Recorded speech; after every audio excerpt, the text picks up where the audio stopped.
Assalamualaikum warahmatullahi wabarakatuh. Good day, folks. Okay, welcome to the MPBI Talk Beyond the Degree MPBI Alumni in Action. Thank you so much. Terima kasih. Okay, how are you guys doing today? Alhamdulillah. Alhamdulillah. Okay, I hope you are doing well today because I'm also feeling really well today, and also I'm feeling super excited because today this is my first time hosting a podcast. Woohoo! Okay. Bismillahirrahmanirrahim. Wish me luck, guys. Okay. Teman-teman, alasan lain kenapa saya itu merasa excited, super excited today, because karena campur-campur ya. Karena hari ini di podcast kali ini kita kedatangan tamu yang luar biasa, jauh-jauh dari Gunung Kidul, Tenggara sana ke Jogja sini. Oke. Beliau adalah alumni dari program Magister Pendidikan Bahasa Inggris Universitas Ahmad Dahlan yang insya Allah akan memberikan insight yang luar biasa dan juga insya Allah akan menginspirasi kita dengan semua pengalaman di MPBI dan juga pengalamannya dalam bekerja. Oke. Penasaran? Penasaran nggak? Penasaran. Harus penasaran dong. Oke. Without further ado, please welcome the one and only Mr. Rahmat. Oke, apa kabar Mr. Rahmat? Alhamdulillah, I'm great, Mbak. Alhamdulillah. Oke, boleh perkenalkan diri dulu? Terima kasih. Selamat siang. Saya Rohmat Bekti Nugroho. Saya alumni Magister Pendidikan Bahasa Inggris lulus tahun 2016. Masya Allah, 2016 ya. Iya. Itu kalau sekarang jadi udah 9 tahun yang lalu ya, Pak. Iya, betul Masya sekali. Allah, alumni MPBI UAD yang udah senior, alhamdulillah ya. Semoga menginspirasi ya, Pak ya. Amin. Amin. Oke, kalau boleh tahu saat ini kesibukannya apa aja sih, Pak? Terima kasih. Sehari-hari saya mengajar. Saya adalah guru di Madrasah Aliyah Negeri 1 Gunung Kidul. Masya Allah, madrasah ya, Pak. Iya. Masya Allah. Oke, terus ada lagi, Pak? Saya pengurus MGMP tingkat provinsi untuk guru bahasa Inggris MA CDIY. Masya Allah, sedih ya. Iya. Masya Allah, boleh tepuk tangan dulu. Kalau boleh tahu sejak tahun berapa sih Pak mengajar di MAN ya? MAN ya? Iya. MAN Gunung Kidul dan juga sekretaris MGMP. Iya, oke. Sebelumnya saya mengajar di MTS Negeri 4 Gunung Kidul juga, mulai tahun 2010 sampai dengan 2022. Kemudian di tahun 2022 kemarin sampai saat ini saya berpindah tugas di MAN 1 Gunung Kidul. Masya Allah, oke. Kalau untuk di MGMP-nya sejak kapan Pak? Kalau di MGMP dulu saya ketua MGMP MTS tingkat Kabupaten Gunung Kidul. Kemudian begitu saya pindah, kebetulan di MA juga ada pergantian pengurus baru. Kemudian saya terpilih sebagai sekretaris di Langsung MA ya. naik Kalau tingkat MA kan ya? tingkat DI, iya naik Masya Allah, tingkat. keren banget Pak, keren banget. Oke. Lanjut saja ya Pak. Iya, Ada oke. pertanyaan selanjutnya, yaitu bisa diceritakan Pak bagaimana awal mula Bapak bisa memilih program Magister Pendidikan Bahasa Inggris di UAD, dan juga apa sih motivasi Bapak untuk memilih kuliah di sini? Oke, yang pertama dulu teman saya dulu yang masuk di sini. Teman saya ngajak, ayo ikutan kuliah di UAD. Kemudian saat itu tuh pertimbangan saya adalah karena waktu kuliah untuk mahasiswa pasca di UAD saat itu memungkinkan saya yang sudah bekerja untuk bisa membagi waktu. Jadi saya lihat jadwalnya, oh saya bisa nih untuk membagi waktu antara kerja dengan kuliah. Itu alasan pertama. Kemudian alasan kedua, saya lihat list dosen-dosennya, wah luar biasa sekali. Saat itu ada Bu Dodi, kemudian ada Bu Suharsini Arikunto, Pak Adnan, kemudian ada yang masih sampai sekarang Pak Surono ya. Oh iya, Iya. itu dosen pembimbing saya. Iya. Sangat detail, sangat bagus Iya. Pak.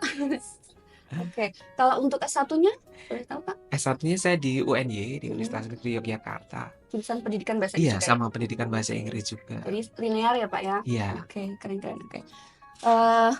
Selanjutnya, selama menjalani studi di MPBI ini, pengalaman belajar atau mata kuliah apa yang paling berkesan dan berdampak bagi kehidupan Bapak saat ini?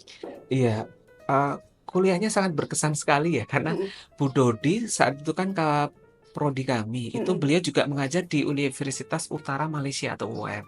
Jadi saat itu di awal-awal pasca PBUNY kita sudah kerjasama dengan UUM. Jadi ada kegiatan juga yang kampus visit ke sana, kemudian kita merasakan kuliah di sana juga selama seminggu bersama Bu Dodi. Kemudian selain itu, satu kelas saya itu eh, umurnya variatif. Jadi ada yang benar-benar fresh graduate, kemudian ada yang middle age yang sudah bekerja, kemudian ada yang senior. Ada temen saya waktu itu yang sudah satu tahun lagi pensiun, tetapi dia masih semangat untuk lanjut kuliah di pasca PBI. Jadi beragam di kelas, jadi rasanya nano dengan berbagai karakteristik dan latar belakang pekerjaan yang luar biasa. Ada fashion blogger, kemudian ada Wah, fashion blogger juga. iya ada yang kuliah fashion blogger, kemudian ada apa? Ya maaf yang berprofesi sebagai fashion blogger, kemudian beberapa juga sudah jadi dosen di kampus-kampus yang tersebar di Indonesia, kemudian beberapa juga pengajar, guru seperti saya, kemudian sebagian lagi adalah fresh graduate. Rata-rata yang fresh graduate itu dari S1 PBI UAD. Jadi luar biasa sekali. Kemudian Bu Dodi itu, wow, meskipun beliau terkenal sangat tegas, kemudian sangat disiplin dengan gaya mengajar beliau, kemudian kalau ngasih deadline ke mahasiswa, tetapi beliau pembimbing saya yang luar biasa sekali. Beliau yang bisa mengantarkan saya akhirnya bisa lulus di pasca PBI ini. Luar biasa, beliau sangat telaten. Kemudian in personal, ketika kita sudah kenal baik dengan beliau, ternyata beliau baik banget. Memang Pak. Iya, luar biasa. Dulu Itu juga yang berkesan. gitu. Jadi dosen-dosen di UAD itu sangat humanis. Jadi mahasiswanya enak lah buat sharing, buat ngobrol, buat berbagi apa ya, berbagi cerita. Karena kami rata-rata yang sudah bekerja kan pasti ada kesibukan di tempat kerja, kemudian ada beberapa hal yang mungkin kegiatan-kegiatan yang kami tidak bisa bareng dengan teman sekelas itu kami komunikasikan dengan dosen-dosen, dan dosen-dosen sangat welcome untuk ngasih kemudahan untuk kami yang sudah bekerja pada saat itu. Jadi saya kuliah di UAD itu karena tadi jam kerjanya fleksibel, kemudian teman saya bilang enak kok, dosen-dosennya enak, ternyata beneran. Kemudian teman-teman sekuliahnya sekelas sangat suportif, apalagi yang kerja-kerja kan bisa merasakan capeknya kerja.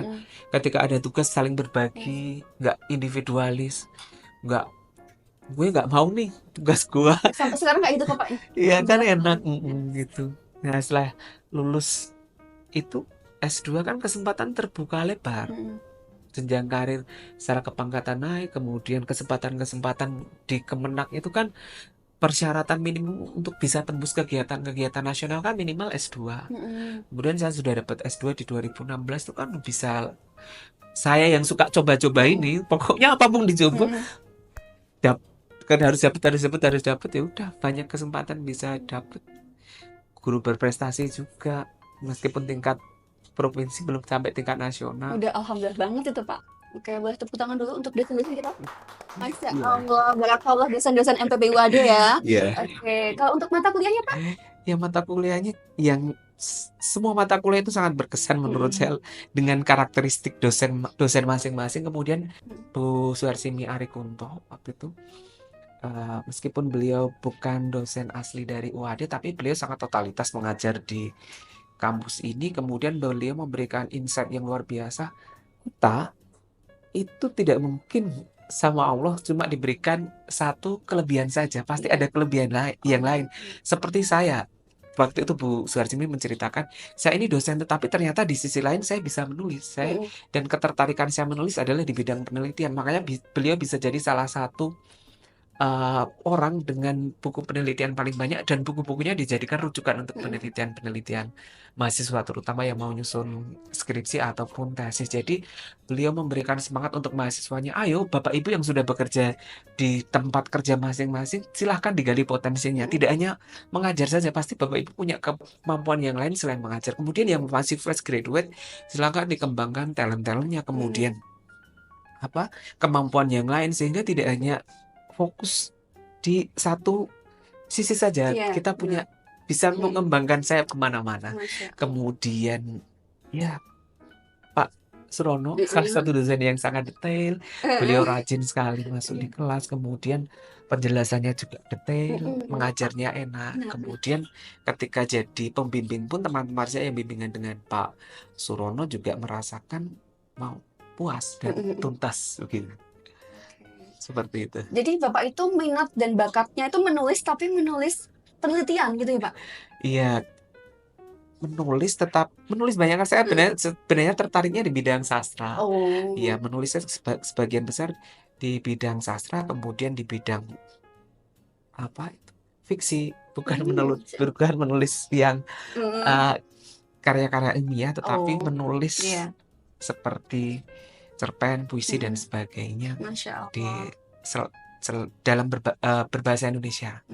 Cerpen dan puisi dalam bahasa Indonesia. Kalau untuk bahasa Inggris saya tertariknya mengelola organisasi. Makanya kenapa saya terpilih jadi pengurus MGMB baik di tingkat MTS atau MA, ya karena memang passion saya di manajerial organisasi juga. Jadi sangat Di seluruh organization skill-nya bagus ya Pak ya.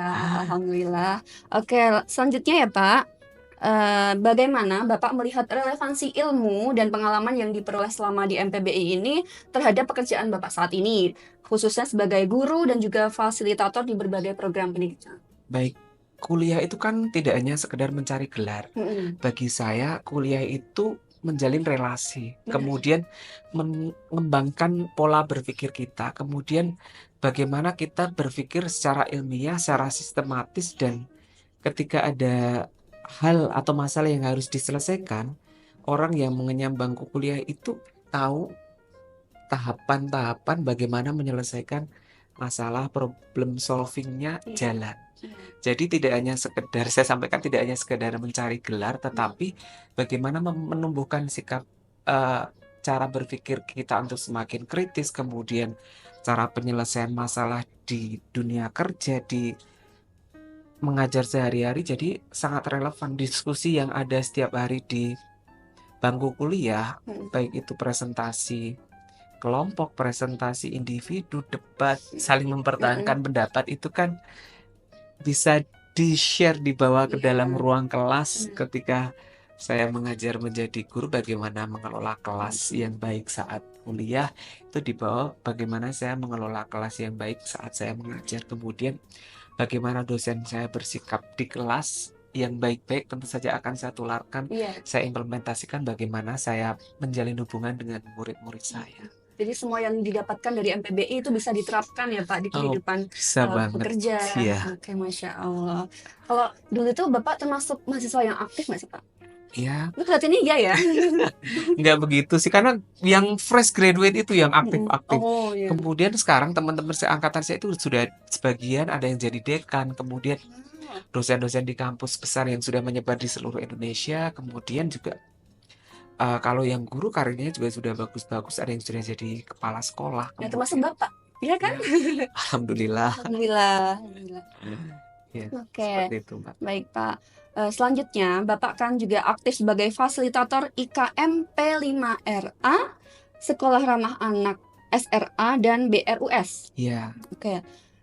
Bagaimana peran akademik Bapak di MPBI UAD mendukung keterlibatan Bapak dalam berbagai kegiatan yang sangat banyak tersebut, Pak? Iya, terima kasih. Jadi kesibukan waktu kuliah, bagaimana saya membagi waktu antara kuliah dengan bekerja, kemudian bagaimana saya menjalin komunikasi dengan dosen, bagaimana saya menjalin komunikasi kerja kelompok dengan teman-teman kuliah, itu kan terbawa dalam keseharian ketika bekerja. Kemudian cara berpikir seperti saya sampaikan tadi, cara menyelesaikan masalah, problem solving, itu ternyata menumbuhkan kedewasaan saya berpikir, menumbuhkan kedewasaan saya bersikap, sehingga ketika beberapa kali ada ujian atau seleksi untuk jadi fasilitator, alhamdulillah saya bisa dapat itu. Kemudian saya terapkan bagaimana bangku kuliah itu membawa saya hingga saat ini. Kemudian saya bisa jadi fasilitator di implementasi kurikulum Merdeka. Kemudian dulu waktu kurikulum 2013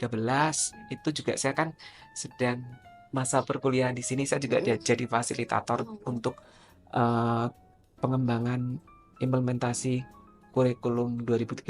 Kemudian setelah itu berganti jadi kurikulum Merdeka, kemudian di fasilitator Satuan Pendidikan Ramah Anak, fasilitator untuk bimbingan remaja usia sekolah, dan juga beberapa kesempatan-kesempatan yang luar biasa lainnya yang bisa saya dapatkan dari bangku kuliah, yang melatih mental dan melatih kegigihan untuk tidak menyerah itu, makanya selalu mencoba hal dan kesempatan baru. Kalau boleh tahu apa sih Pak itu IKMP 5RA, Sekolah Ramah Anak dan BRUS itu? Iya, kalau IKM itu kan implementasi kurikulum merdeka, kurikulum yang saat ini masih berjalan digagas oleh Kementerian Pendidikan kita. Jadi fasilitator IKM itu tugasnya adalah sharing, berbagi bagaimana penerapan implementasi kurikulum merdeka itu dilaksanakan di sekolah. Oh iya. Jadi untuk sekolah-sekolah piloting, kebetulan sekolah madrasah kami adalah madrasah piloting pelaksana IKM, itu beberapa gurunya ditunjuk sebagai fasilitator untuk berbagi itu. Kemudian SRA itu adalah Satuan Pendidikan Ramah Anak, bagaimana menerapkan pendidikan yang ramah untuk keseharian, disiplin tetapi positif, bukan disiplin yang menghukum. Bagaimana kita menjunjung tinggi nilai-nilai kemanusiaan, menghargai hak anak dan sebagainya, itu diterapkan di Satuan Pendidikan Ramah Anak. Kemudian BRUS itu adalah bimbingan remaja usia sekolah, itu adalah salah satu programnya Kementerian Agama. Bagaimana mencegah anak-anak SMA ketika sudah lulus itu tidak langsung menikah, tetapi bagaimana mereka bercita-cita untuk melanjutkan pendidikan setinggi-tingginya, kemudian mengembangkan pola pikir agar mereka sukses dulu.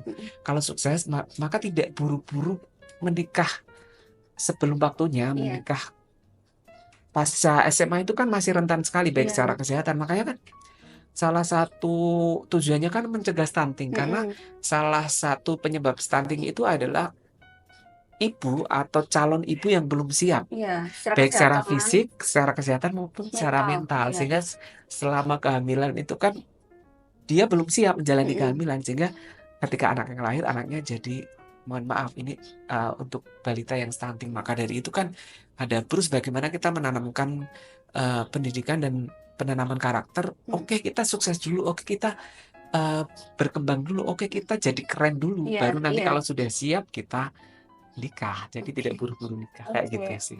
Oke, baik-baik. Oke, selanjutnya boleh nggak sih Pak saya singgung sedikit mengenai keterlibatan Bapak dalam MGMP, seperti apa saja tugas Bapak di sana ataupun tanggung jawab apa saja yang harus diemban Bapak di MGMP? Terima kasih. MGMP itu adalah salah satu wadah organisasi untuk guru di madrasah maupun di sekolah untuk mengembangkan keprofesian berkelanjutan. Jadi salah satu kegiatan MGMP adalah mengembangkan diri. Kemudian selain pertemuan rutin setiap bulan, diharapkan MGMP itu mengadakan kegiatan, kemudian mengadakan aktivitas yang mendukung pengembangan profesi guru, baik secara kognitif, pengetahuan, pembaruan kurikulum, ataupun kemampuan mengajar sehari-hari yang bisa diterapkan dalam tugas mereka sebagai guru sehari-harinya. Kemudian salah satu aktivitas kami adalah yang sudah kami kerjakan adalah menjalin kerjasama dengan pasca PBI UAD ini, PBI ya. Jadi saya kenal dengan Bu ini itu karena MGMP ini. Kemudian saya memohon kerjasama dengan MPBI. Bisakah MPBI bekerjasama dengan MGMP Bahasa Inggris MA tingkat DIY yang menaungi seluruh guru madrasah aliyah se-Jogja, se-DIY? Mungkin UAD ada program atau ada kegiatan yang bisa di-share bersama kami. Ternyata gayung bersambut. Ada 3 webinar series secara offline yang sudah kami laksanakan bekerja sama dengan MPBI sampai hari ini. Dan Yang juga kemarin tuh ya Pak? Iya, yang kemarin dilaksanakan di kampus ini series pertama, kemudian series kedua, series ketiganya di madrasah yang berpindah-pindah tempat. Kemudian selain itu juga MGMP itu wadah untuk guru membuat program bagaimana agar anak-anak atau peserta didik itu punya aktivitas atau kegiatan lain selain belajar di dalam kelas. Jadi seperti mengadakan event-event lomba untuk siswa-siswa kami. Kalau tanggung jawabnya Bapak selama di Ya, saya sebagai sekretaris, tanggung jawab saya tentu saja secara administratif saya yang bertanggung jawab penuh, kemudian membuat MOU dengan pihak ketiga yang kami ajak kerjasama, kemudian juga bersama ketua menyusun program kerja kami.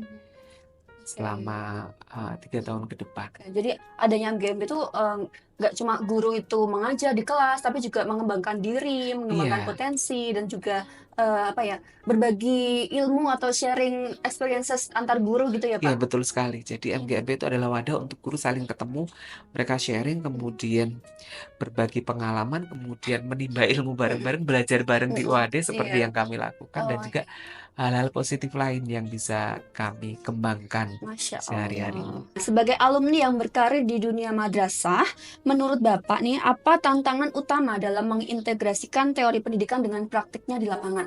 Ya, Gen Z dan sekarang sudah beralih ke generasi Gen Alpha itu Alpha. kan sudah beda dengan generasi dulu. Iya. Bagaimana guru mengajar generasi dulu dengan generasi Gen Z, kemudian dengan generasi Alpha itu kan treatnya udah berbeda. Mm-mm. Kemudian teori-teori pendidikan yang bagus itu memang bagus secara teori, tetapi ketika ketemu dengan anak di lapangan, tidak sepenuhnya teori itu bisa diimplementasikan 100%. Ada berbagai hal yang harus kita adaptasikan, kita Harus sesuaikan dengan dipertimbangkan. situasi di lapangan. Iya. Iya, mengingat siswa-siswa yang ada itu kan beragam. Mm-mm. Apalagi di kurikulum Merdeka itu kan mengakomodir untuk sekarang kan tidak ada sekolah favorit, tidak ada sekolah Mm-mm. unggulan karena adanya zonasi itu Zonasi. kan.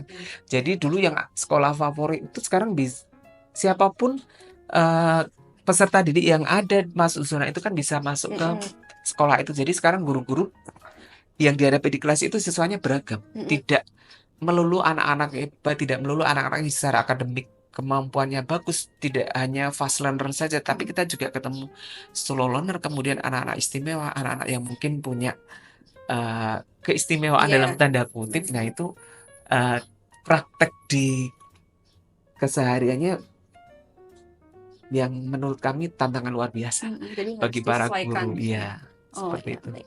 Bapak juga terlibat dalam penyusunan panduan pendidikan. Iya, Oke, bagaimana pengalaman akademik Bapak selama di MPB UAD berkontribusi terhadap kemampuan Bapak dalam kegiatan tersebut? iya. Selain jadi fasilitator, pengurus MGMP, kemudian juga guru tentunya yang Mm-mm. tugas utama saya juga jadi salah satu kontributor untuk menyusun atau menulis Mm-mm. berbagai panduan pendidikan baik di tingkat sekolah, di tingkat provinsi ataupun di tingkat nasional. Jadi Wow. membuka kesempatan saya dengan gelar MPD dari MPBI ini Iya. setidaknya kan membuka peluang dengan persyaratan minimum Sampai S2 nasional ya, Pak? itu kan ya membuka peluang untuk seleksi jadi salah satu kontributor, seleksi di kegiatan-kegiatan yang diadakan oleh Kementerian Agama di tingkat provinsi maupun di tingkat pusat. Jadi ya luar biasa lah membekali saya untuk Masya Allah. sampai hari ini. Tidak hanya gelarnya ya, kan ketika kita lulus S1 selesainya kan skripsi, kemudian ketika kuliah S2, kegiatan perkuliahan S2 kan hampir semuanya full di kita. Maksudnya dosen tinggal akhir menyimpulkan, memberikan benar. penekanan, tidak banyak teori yang mulu-mulu seperti kuliah Mm-mm. S1 kan. Bagaimana mahasiswa S2 itu mengembangkan pola berpikirnya, berdiskusi secara kelompok, kemudian menyelesaikan tugas bersama kelompoknya, presentasi di depan, bagaimana dia mempertahankan pendapat, kan melatih apa pola berpikir kita, kemudian apa ya, endurance kita itu berpikir kan terlatih di situ. Jadi kan itu tidak didapatkan kalau saya bilang tidak, meskipun di S1 dapat sedikit-sedikit, tapi kita digembleng banget kan di S2 ini dengan tugas yang dalam satu semester mungkin tidak hanya satu mata kuliah, kan tidak hanya satu tugas, bisa Iya. jadi beberapa tugas kan, baik individu, kelompok, kemudian Luaran, beberapa kegiatan, artikel. iya, artikel dan sebagainya kan tetap penting. Meskipun di luar sana masih banyak S2 yang belum dapat kerja, Mm-mm. tetapi nilai tawar kita kan lebih ketika kita punya S2. Meskipun persyaratannya S1, ketika kita punya ijazah S2 dilampirkan aja. Kan siapa tahu di notis, oh ini ada pendaftar yang S2 nih meskipun syaratnya S1. Jadi ada bahan pertimbangan. Iya, pertimbangan itu, oh saya ambil yang S2 aja nih. Karena secara pengalaman berpikirnya pasti lebih banyak, secara pengalaman berorganisasi yang pasti lebih banyak. Kemudian pencari kerja kan tidak hanya melihat CV dari tadi jenjang kuliahnya, tetapi ketika kita kuliah S2, selama kita kuliah kita pernah ngapain, itu kan bisa kita lampirkan di CV kita. Ketika kita jadi ketua kelompok di kelas, itu kan bisa jadi CV. Oh, dia sudah berpengalaman nih memanage kelompoknya. Kita pernah jadi ketua KKN, ketua rombongan studi visit atau studi banding di mana, ketua rombongan, meskipun itu hanya ketua rombongan mahasiswa, setidaknya orang ini pernah memanage tim, setidaknya orang ini pernah handle tim kan, kemudian menghandle diri di depan kamera, bagaimana bersikap tenang, itu nanti ketika apply yang job kan, ini udah terbiasa MC, ini udah terbiasa membawakan acara, jadi nanti ketika di perusahaan misalnya masuk di HRD nih, ini udah biasa nih kalau jadi tim buat interview kerja yang baru, karena dia sudah terbiasa komunikasi dengan banyak orang, pasti bisa nih pegang. Kan kita bisa lihat dari mimik orang tertarik sama enggak dengan omongan kita. Orang ini positive vibes enggak, kan belajar dari jenengan jadi MC beberapa kali kan udah punya pengalaman itu. Masuk di ARD cocok nih, masuk di nggak harus di bidang MPBI kan, jenengan MPBI tapi ketika mau masuk di HRD bisa. Karena pengalamannya kan udah dealing with other people, kemudian bagaimana treat orang, bagaimana kita, kalau berarti kan dia bisa nih di bagian pengembangan SDM. Ini jadi S2 itu kan meskipun waktunya singkat 2 tahun, dia membuka banyak peluang. Kita kan ketemu dengan orang yang tidak kita ketemu di S1. Banyak webinar, kemudian baik offline ataupun online yang mengundang narasumber dari luar UAD kan. Guest lecture. Iya, itu kan best practice dari orang-orang itu, kita bisa ambil positifnya. Saya ambil dari Pak itu ininya aja deh, saya ambil dari itu ininya, kan bisa jadikan kita bekal untuk bertempur di dunia nyata, untuk perang di dunia, di pangsa pasar yang semakin kejam dan semakin sempit bagi orang lain yang berpikiran sempit. Tapi kalau kita sudah open minded, peluang kerja kita terbuka di mana saja, ya sudah. Jadi jangan membatasi diri kita untuk saya harus dapat ini jadi dosen karena teman-teman saya jadi dosen. Teman saya yang dulu fashion blogger itu akhirnya sekarang jadi dosen andalan di UNU. Salah satu dosen terbaiknya UNU di PBI-nya sana. Sekarang kan punya PBI sekarang. Kemudian dia dapat beasiswa S3 di Thailand sekarang. Kemudian webinar di kampus-kampus lain itu ngundang dia, dari UII, dari UIN. Itu malah ngundang dia sebagai moderator. Karena pengalaman dia selama kuliah, kemudian dia memang pinter ngomong, menghandle acara-acara kampus, kemudian waktu ke UUM dia jadi perwakilan yang ngomong, kemudian banyak yang ngomong, kan membantu pengalaman dia untuk berbicara di depan orang baru, ternyata bisa ke bawah sampai sekarang dia jadi dosen. Kita tuh kuliah jangan mengungung diri kita, saya habis kuliah ngapain ya, saya dari habis kuliah harus jadi dosen. Enggak, peluang kita bisa jadi enggak di dosen itu, peluang kita bisa jadi di dunia kerja yang lain, bisa jadi di dunia broadcast, bisa jadi di pertelevisian, bisa jadi kita jadi orang di balik layar sebuah produksi offline ataupun online. Kan sekarang podcast besar itu kan butuh orang-orang hebat di belakangnya, semua ide yang nyari tim kreatif di belakangnya. Kan PBI itu kan orang-orang bahasa itu, kalau saya lihat kan orang-orang sosial, orang-orang yang seneng menjalin relasi dengan orang lain, seneng ngobrol, seneng bercerita, seneng mendengarkan, seneng berbagi. Pokoknya hubungannya kan ketemu dengan orang lain, jalin relationship kan. Saya di sekolah itu meskipun saya guru, semua event di sekolah hampir main personnya saya yang pegang semua event di sekolah. Tanya aja ini anak-anak saya. Hampir semua kegiatan itu pasti orang di balik layarnya, yang pemikir utamanya saya. Bukannya sombong sih, karena saya seneng nih buat event. Ini bagusnya acara di konsep kayak gini. Ini bagusnya acara konsep kayak gini. Bintang tamunya ini. Tahun ini sudah kayak gini, berarti tahun depan kayak gini. Kayak wisuda SMA kan sekarang anak-anak nggak boleh wisuda, bolehnya pelepasan. Kemudian kalau cuma pelepasan, kemudian nggak ada sesuatu yang unik, berarti apa bedanya buat anak-anak, buat memorable-nya mereka, kenangan seumur hidup. Apalagi mereka yang nggak kuliah, kasihan kan. Yang dijagain cuma wisuda SMA, ternyata nggak boleh wisuda, berarti ada sesuatu yang berkesan yang bisa buat mereka jadi kenangan seumur hidup kayak gitu. Ternyata belajar selama di kampus ini bisa kita terapkan di dunia kerja kayak gitu. Ya paginya ngajar, jam mengajar sesuai dengan job utama kita sebagai guru, tapi job-job sampingan yang lain di sekolah kan Banyak. banyak. Itu bisa kita, kalau orang nggak pengalaman, nggak pernah itu kan pasti Bingung. nggak mau, takut. Nah, kalau udah biasa, udah saya yang pegang.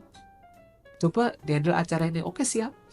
Ketika kita sudah bilang siap itu, oke, tanggung jawab dengan apa yang sudah kita ambil. Nanti kan kita berkembang secara sendirinya. Dan orang-orang yang positive vibes, maksudnya ketika kita sudah membuka diri, tidak tertutup, tidak apatis terhadap orang baru, itu enak diajak kerja sama. Jadi kalau kita udah masuk dunia kerja, orang-orang pasti akan seneng. Aku pilih dia aja. Kenapa? Orangnya enak buat ngobrol, orangnya enak buat sharing, orangnya enak buat diajak kerja sama dalam tim. Nggak individualis, nggak aku maunya gini, pokoknya kalau nggak gini saya nggak mau, gitu kan. Kita, kelenturan kita dalam mengambil sikap dan mengambil decision ketika kerjasama dengan orang lain itu juga membawa kesuksesan kita berkarir ke depan. Positif banget sih, ayo tepuk tangannya. Keren banget loh, menginspirasi kita semua loh. Oke, selanjutnya kan gini Pak, agak curhat dikit ya Pak ya. Oke. Boleh kan? Boleh kan? Boleh. Boleh dong. Kan mahasiswa S2 nih, khususnya di MPPUAD, itu kan ada yang bekerja, ada yang juga mungkin ada kesibukan lain seperti organisasi, kan Bapak juga Ya. sibuk organisasi ya, dan juga mungkin ada kesibukan lain.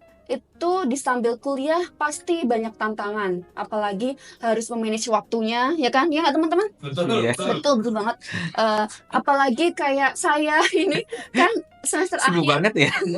semester akhir, terus lagi pusing-pusingnya tesis, gimana nih, terus pusing-pusingnya juga kalau semisal abis lulus, insya Allah amin tahun ini ya, semoga ya amin. Itu mau ngapain ya abis ini, apa mau lanjut S3 atau langsung kerja aja atau nikah? Enggak deh, nikah besok lagi. Itu Pak, ada nggak sih Pak pesan untuk mahasiswa MPBUAD saat ini agar dapat memaksimalkan studi kita dan juga siap berkontribusi ke dunia kerja gitu Pak? Iya. Kalau saya dulu kan kuliah, saya sudah bekerja. Kemudian teman-teman saya ada yang kuliah tetapi belum bekerja. Tapi finally after graduate, setelah lulus, ternyata kesempatan itu terbuka lebar sekali. Angkatan saya itu hampir semuanya yang fresh graduate itu diterima jadi dosen. Masya Allah, keren Jadi di tahun banget. 2016 itu yang sampai sekarang udah jadi dekan, kemudian kaprodi, itu banyak. Maksudnya Mas tidak Azam, satu salonin dua. Pak, salonin Amin, juga, amin, tolong diaminkan. amin ya. Diaminkan. Jadi selain berkarir di dunia pendidikan yang tentunya sejalur dengan jurusan kita ya, MPBI, tentu saja peluang-peluang yang lain sangat banyak. Apalagi sekarang dunia digital, kemudian perkembangan sosial media, bagaimana kita berinteraksi dengan banyak orang, itu kan sudah tidak terbatas ruang dan waktu. Itu juga sedikit banyak membuka kesempatan kita untuk mengembangkan diri. Kalau saya prinsipnya coba dan coba. Pokoknya ketika ada kesempatan coba, ketika ada kesempatan coba. Siapa tahu keberuntungan kita ada di situ. Kemudian cobalah apa yang menurut kamu menarik, passion kamu. Jadi kalau kamu suka coba, selagi kamu suka kemudian kamu nyaman, kayaknya saya oke nih di sini, meskipun tidak harus di bidang pendidikan. Siapa tahu memang rezekinya di sana, siapa tahu memang ilmu kita S2 bisa kita aplikasikan di bidang kerja itu. Ini bisa diterapkan. Iya, yang penting lulus dulu. Fokus lulus dulu. Iya. Setelah lulus insya Allah kesempatan akan terbuka lebar. Mungkin nggak usah overthinking dulu ya Pak saya. Ya, Harusnya fokus tesis ya teman-teman, Mas Azam. Ya kan? fokus tesis dulu lah. Tapi kalau Bapak kan tadi bilang coba-coba, Iya. coba dulu. Tapi Coba kalau dulu. ada yang takut nyobanya itu loh Pak. Ya makanya ketakutan itu kan dari diri kita sendiri ya. Sebenarnya mental block itu kan dari kita sendiri yang ngeblok dulu Oh iya. kita sendiri kan. Asal kita sudah open minded, maksudnya udah positive thinking dulu aja, coba dulu apapun hasilnya, yang penting coba, nggak usah takut. Toh semua kandidat lain, semua saingan kita ketika kita misalnya melamar di pekerjaan, misalnya coba di opportunity tertentu kan, kita punya kesempatan yang sama. Iya. Kemudian posisi kita sama. Meskipun mungkin dari alumni perguruan tinggi lain yang notabene mungkin secara nama lebih besar, kita nggak perlu berkecil hati. Toh alumni UAD banyak yang tadi saya sampaikan bekerja di bidang-bidang yang prestis. Salah satu teman saya itu kan juga jadi dosen di sini, Bu Ratri. Oh iya, Miss Ratri. Itu alumni WBI juga, itu kakak kelas saya di MPBI ya, Bu Ratri. Kebetulan itu juga dosen pembimbing saya. Iya. Masya Allah, Pak Surono dan Miss Ratri. Oke. Iya, dan Miss Ratri itu yang menggeret saya untuk masuk kuliah di sini. Ayo kuliah. Iya. Akhirnya saya tertarik untuk kuliah di sini pertama kali dia. Kebetulan kami teman dari S1, kemudian S2 juga saya adik angkatan. Oh, di UNJ juga ya? Iya. Kemudian beliau baru saja menyelesaikan S3 kan? Iya, Ya. benar. Beliau kemarin juga bilang, ayo kuliah lagi S3. Saya bilang, belum dulu, kemarin saya sudah nyoba ada beasiswa 5.000 doktornya Kemenak. Kemudian saya diterima di UNS S3 Linguistik. Tapi ternyata beasiswanya nggak jebol. Di tahap akhir saya nggak masuk kandidat penerima beasiswa. Akhirnya saya mengundurkan diri, nggak jadi saya ambil. Kemudian saya off dulu lah, cari-cari beasiswa yang lain. Maka dari itu, meskipun saya sudah bekerja, saya sudah berkeluarga, saya sudah secara ekonomi mungkin sudah PNS ya, itu kan dianggapnya dalam masyarakat umum sudah mapan, tapi saya tidak menutup diri untuk membuka peluang untuk terus belajar dan Haus akan belajar ya. Iya. Ketika ada kesempatan coba, ketika ada kesempatan coba terus. Oke, semoga doain ya, semoga Bapak bisa lulus S3 yang ada beasiswanya penuh, amin. Oke. Semoga pesan-pesannya bisa kita tangkap ya, khusus mahasiswa MPBI UAD, dan juga boleh kalau ada yang di luar MPBI juga bisa, semoga bisa masuk pesan-pesan dari Bapaknya. Oke. Terakhir, apakah ada harapan-harapan tertentu untuk pengembangan MPBI UAD ini, baik dari sisi kurikulum, praktek maupun jejaring alumni? Iya, kalau saya melihat UAD MPBI-nya sudah berkembang dengan sangat bagus. Dulu saya masih di kampus lama di Jalan Pramuka. Oh iya, kampus 2. Iya, kemudian dulu belum ada kampus terpadu ini, belum selesai dibangun. Kemudian saat itu kuliahnya masih di sana. Secara fasilitas tentu saja sudah banyak perubahan. Kemudian sudah banyak akses dan ruangan-ruangan yang bisa dieksplorasi untuk mahasiswa-mahasiswa MPBI itu sudah luar biasa sekali. Kemudian dosen-dosennya juga saya lihat sekarang juga sudah doktor semua kan, sudah S3 semua. Kemudian mereka kompeten di bidangnya masing-masing. Secara kurikulum, saya tentunya UAD setiap tahun berbenah ya. Saya yakin MPBI setiap tahun pasti ada evaluasi, apa sih yang kurang di tahun ini, apa yang perlu diperbaiki ke depan.